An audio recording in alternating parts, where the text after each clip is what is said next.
Capital TV देख रहे हैं आप। मैं हूं आपके साथ पूजा। ब्रेकिंग नाउ में बड़ी खबर कर्नाटक विधानसभा चुनाव से आपको बता रहे हैं, जहां शुरुआती रुझान में कांग्रेस को स्पष्ट बहुमत मिल चुका है, तो वहीं जेडीएस और बीजेपी को भारी नुकसान मिलता हुआ नजर आ रहा है। पर इसी बीच बड़ी खबर ये सामने आ रही है कि कांग्रेस को अपने विधायकों में फूट का कहीं ना कहीं डर सता रहा है और इसीलिए बेंगलुरु के एक होटल में 50 कमरों की बुकिंग की गई है, तो वहीं 8 चॉपर की भी तैनाती की गई है। सभी विधायकों को बेंगलुरु में इकट्ठा होने के लिए कहा गया है। तो वहीं कांग्रेस के सामने अभी सबसे बड़ी चुनौती ये सामने आ रही है कि सिद्धारमैया या डीके शिव कुमार किसे मुख्यमंत्री का चेहरा बनाया जाएगा, क्योंकि एक का काम बोल रहा है और एक ने जमीनी स्तर पर जाकर लोगों से वोट जो है वो जुटाने की कोशिश की। तो एक बड़ी चुनौती कांग्रेस के लिए यहाँ पे समझ में आ रही है। ज्यादा अपडेट के साथ मेरे साथ न्यूज रूम से जुड़े हुए हैं कैपिटल टीवी के एग्जीक्यूटिव एडिटर राजीव जी। राजीव जी, कहीं ना कहीं शुरुआती रुझानों की बात करें तो कांग्रेस सरकार बनाती हुई नजर आ रही है,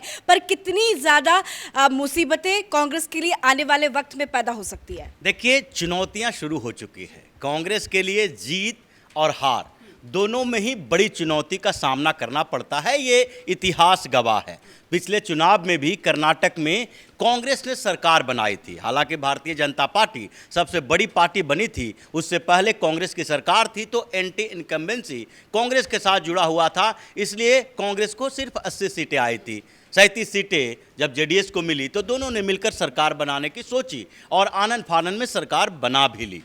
भारतीय जनता पार्टी 104 सीटें लाकर भी सरकार नहीं बना पाई थी, लेकिन चुनौती सरकार बनाने के बाद भी रही और इसी चुनौती के कारण कांग्रेस और जेडीएस दोनों ही पार्टियां टूट गई। 19 से ज़्यादा विधायक पार्टी छोड़कर चले गए और भारतीय जनता पार्टी की सरकार बन गई। अब इस बार की बात है, इस बार पिछली बार से 4 गुना ज़्यादा चुनौती है और चुनौती इसलिए है कि इस बार पहले ही कहा जा चुका है, डीके शिव कुमार ने कहा कि जेडीएस के साथ गठबंधन नहीं करेंगे। मतलब जेडीएस के साथ अगर गठबंधन करने की संभावना बनेगी तो भी नहीं करेंगे, क्योंकि पिछली बार इसका नतीजा हम देख चुके हैं। लेकिन इस बार अगर संभावना नहीं बनी तो क्या करेंगे, क्योंकि 4 गुना चुनौती की बात इसलिए की जा रही है कि अभी तक जो सामने में नाम दिखाई पड़ रहा है, अभी जो चर्चा चल रही है, ये 2 नेताओं की चल रही है। 2 नेता कौन है? डीके शिव कुमार और सिद्धारमैया। सिद्धारमैया पिछली बार कांग्रेस के चीफ मिनिस्टर थे कर्नाटक के, और उनकी उम्मीद यही है कि इस बार भी हमें सीएम बनाया जाए। दूसरी तरफ जो डीके शिव कुमार हैं, राहुल गांधी के चहेते हैं, राहुल गांधी के लिए पैसा खर्च किए हैं। कर्नाटक चुनाव से लेकर दिल्ली में सोनिया गांधी के दरबार तक हर जगह उन्होंने पैसे खर्च किए हैं और राहुल गांधी की यंग इंडियन प्राइवेट लिमिटेड जो कंपनी बनी, उसमें भी डीके शिव कुमार और डीके सुरेश जो दोनों भाई हैं, उन्होंने पैसे लगाए। इसलिए उनको पूरी उम्मीद है कि अगर राहुल गांधी जिस तरीके से अभी एक्टिव हैं कर्नाटक में, तो राहुल गांधी उन्हीं को सीएम उम्मीदवार घोषित करेंगे और चीफ मिनिस्टर वही बनेंगे। लेकिन इन दोनों नेताओं के बाद 1-2 और ऐसे बड़े नेता हैं जो पर्दे के पीछे से खेल करने की तैयारी कर रहे हैं। उसमें एक नेता हैं, कर्नाटक से आते हैं और जिनको इस्तेमाल कर्नाटक में किया गया, दलित दलित बोलकर बोला गया, उनकी हत्या की बात की गई और पूरी तरीके से विक्टिम कार्ड खेलने की कोशिश की गई, और वो हैं मल्लिकार्जुन खड़गे। मल्लिकार्जुन खड़गे अभी भले ही कांग्रेस के अध्यक्ष हैं, लेकिन कांग्रेस के राष्ट्रीय अध्यक्ष और किसी स्टेट का चीफ मिनिस्टर, ये दोनों में से अगर किसी को चुनाव करना होगा तो किसका चुनाव करेगा? ऑब्वियस सी बात है, वो सीएम बनना चाहेगा, क्योंकि कांग्रेस में ये कुछ समय पहले ही देखा गया है। जब राष्ट्रीय अध्यक्ष कांग्रेस की बनाए जानी थी और सोनिया गांधी के पहली पसंद जो बने थे वो गहलोत बने थे, और जब गहलोत से कहा गया कि भाई आप आ जाइए, राष्ट्रीय अध्यक्ष की भूमिका निभा लीजिए, इससे 2 समस्याएं खत्म हो जाएगी, वहाँ पर जो विवाद चल रहा है पायलट के साथ आपका, वो भी खत्म हो जाएगा और आप राष्ट्रीय अध्यक्ष बने रहेंगे, बुजुर्ग हो गए हैं। लेकिन उन्होंने मना कर दिया। यहाँ तक कि राजस्थान में उस समय विस्फोटक स्थिति हो गई, 90 से ज़्यादा विधायकों ने इस्तीफा सौंप दिया। मतलब कोई भी कांग्रेस में राष्ट्रीय अध्यक्ष बन के खुश नहीं रह सकता, क्योंकि राष्ट्रीय अध्यक्ष बनने के बावजूद सुपर अध्यक्ष जो होता है, उससे भी बड़ा पोस्ट जो आला कमान कहा जाता है, वो तो सोनिया गांधी, राहुल गांधी और प्रियंका गांधी होंगे। खड़गे भी इस बात को समझते हैं, इसलिए जो लगातार कर्नाटक चुनाव में वो अपनी भूमिका निभाते रहे, अपने बेटे को सामने लाया और खुद भी अपनी गुटबाजी करते रहे टिकट बंटवारे के समय में। ये साफ संकेत देता है कि कर्नाटक में चुनाव जीतने के बाद सबसे ज़्यादा उम्मीद जो थी वो मल्लिकार्जुन खड़गे को है कि अंतिम समय में कांग्रेस के दोनों नेता यानी कि सोनिया गांधी और राहुल गांधी उनके ऊपर कृपा कर चुके और जिस तरीके से अध्यक्ष बनाने में कृपा किए हैं वैसे ही एक बार सीएम बनाने की कृपा कर दें। मतलब कि अब कर्नाटक में कुर्सी की लड़ाई होगी। लेकिन एक बात आपसे समझना चाहेंगे कि कांग्रेस को किस बात का डर है, क्योंकि खबरें सामने आ रही है कि बेंगलुरु के एक होटल में 50 कमरे जो है वो बुक किए गए हैं, सभी विधायकों को बेंगलुरु आने का न्योता दिया गया है। ये सेलिब्रेशन मनाने के लिए बुला रहे हैं या किसी और बात का डर है इन्हें? देखिए, यही बात है कि जब गुटबाजी बढ़ेगी तो समस्याएं पैदा होगी, सब अपने अपने स्तर पर बार्गेनिंग करेगा। जैसे ये 3 गुट की बात जो हो रही है उसमें एक चौथा गुट भी है। जो हम लोगों ने 4 चुनौती की बात की, वो चौथी चुनौती एक और है और वो है डॉक्टर जी परमेश्वर।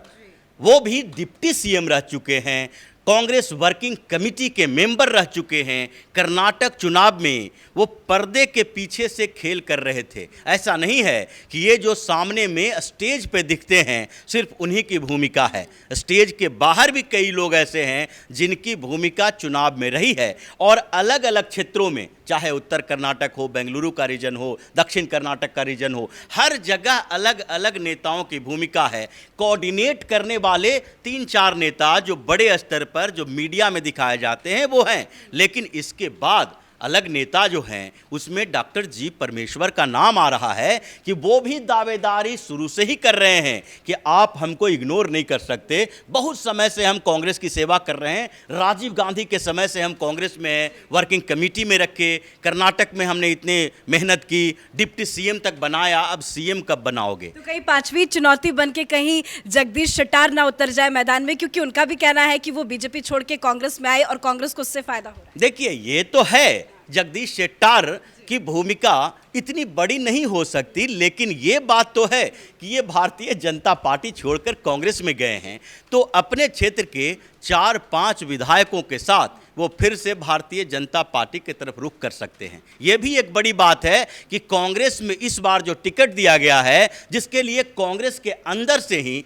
जो अंतर कलह की स्थिति थी, उसका एक बड़ा कारण यह भी था कि जनता दल सेकुलर और भारतीय जनता पार्टी, इन दोनों पार्टियों के जितने बागी नेता थे सब लोगों को कांग्रेस ने अपने साथ मिलाया, किसी को ना नहीं कहा और सबको टिकट भी दी। इसलिए कांग्रेस लास्ट तक कंफ्यूज थी और इसलिए ये भी माना जा रहा है कि जैसे पिछली बार सरकार बनाने के बाद 20-20 विधायक बागी हो गए और सरकार गिर गई, इस बार क्या होगा? इस बार तो पहले से ज़्यादा बड़ी चुनौती है। कांग्रेस का सीएम नहीं, पिछली बार अगर कांग्रेस का सीएम होता तो कांग्रेस के अंदर सीएम के दौड़ में जो दूसरे लोग हैं वो दूसरे लोग भी दावेदारी करते, लेकिन पिछली बार वो चैलेंज नहीं थे। इस बार इससे बड़ा चैलेंज इस बात का है कि अगर एक को सीएम बनाते हैं तो दूसरा गुट छोड़ने के लिए तैयार बैठा हुआ। फिलहाल तो कांग्रेस पार्टी में जश्न का माहौल है। अगर सोशल मीडिया पे नजर डाले तो राहुल गांधी को जमकर प्रमोट किया जा रहा है। जीत का पूरा क्रेडिट राहुल गांधी को दे रहे हैं कि भारत जोड़ो यात्रा निकाली गई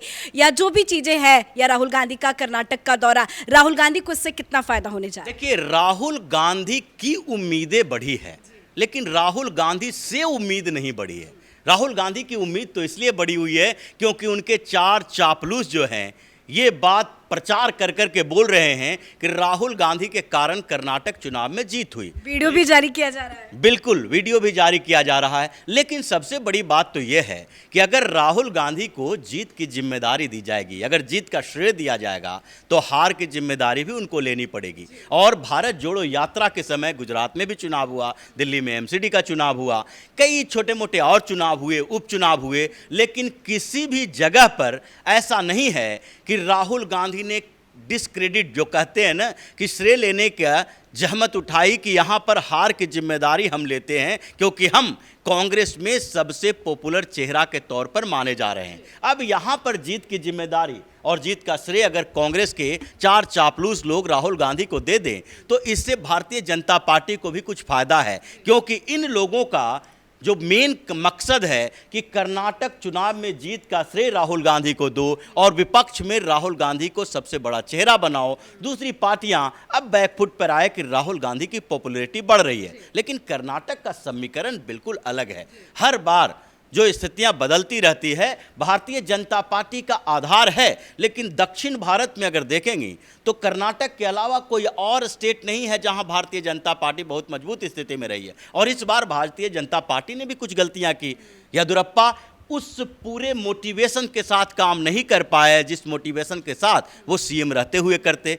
बोम्मई को सीएम बना दिया गया, उसमें भी कन्फ्यूजन रहा कि 3-4 महीना पहले चेंज करेंगे या नहीं करेंगे। नेतृत्व की बहुत बड़ी भूमिका होती है और आप स्टेट लीडरशिप को अगर मजबूत नहीं होता है तो आप मोदी, शाह, नड्डा यानी केंद्रीय नेतृत्व के आधार पर ही पूरे स्थिति नहीं कर सकते कि हम किसी स्टेट से लेके म्युनिसिपल कॉरपोरेशन तक का चुनाव जीत जाएंगे। क्या मोदी का इस्तेमाल जो नगर निकाय चुनावों में भी किया जाता था उत्तर प्रदेश में जरूरत पड़ी?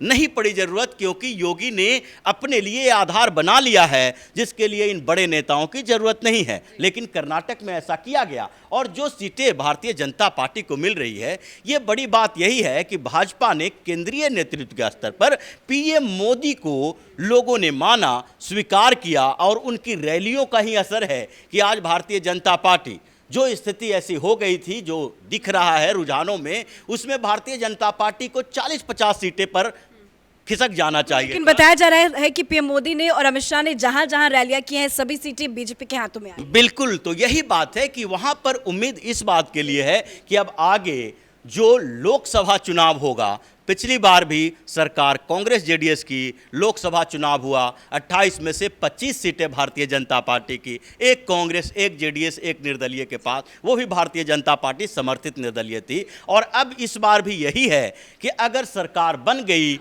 बाय द वे सरकार बनी, 6 महीना 1 साल सरकार चल जाए, बड़ी बात है। गुटबाजी को निपटा ले राहुल गांधी, ये बहुत बड़ी बात है। अगर ऐसा हो भी गया तो लोकसभा चुनाव में तो कांग्रेस फिर से वही स्थिति में आ जाएगी जो 2019 में। धन्यवाद सर जानकारी के लिए। तो बड़ी खबर आपको बता रहे हैं, हालांकि फिलहाल तो ये रुझान है, नतीजों को स्पष्ट रूप से देखने में कुछ थोड़ा सा वक्त लगेगा, लेकिन बताया जा रहा है कि कई ऐसी सीटें हैं जहां पे बीजेपी और कांग्रेस में कड़ी टक्कर देखी जा रही है। पर रुझानों के हिसाब से कांग्रेस को स्पष्ट बहुमत मिल चुका है और कर्नाटक में कांग्रेस सरकार बनाती हुई नजर आ रही है। पर इसी के साथ बड़ी चुनौती कांग्रेस की ये है कि सरकार अगर बना ले जाती है तो सरकार चलाएगी कैसे, क्योंकि कांग्रेस के कई बड़े नेताओं के बीच में लड़ाई झगड़े की खबर सामने आ रही है। मुख्यमंत्री पद की दावेदारी को लेकर भी फाइट है। तो देखना दिलचस्प होगा कि कांग्रेस अगर सरकार बनाती है तो सरकार चलाती कैसे है और किसे मुख्यमंत्री का चेहरा घोषित करती है। इस बड़ी खबर में मेरे साथ फिलहाल इतना ही। कैमरा पर्सन अशोक के साथ मैं पूजा, कैपिटल टीवी।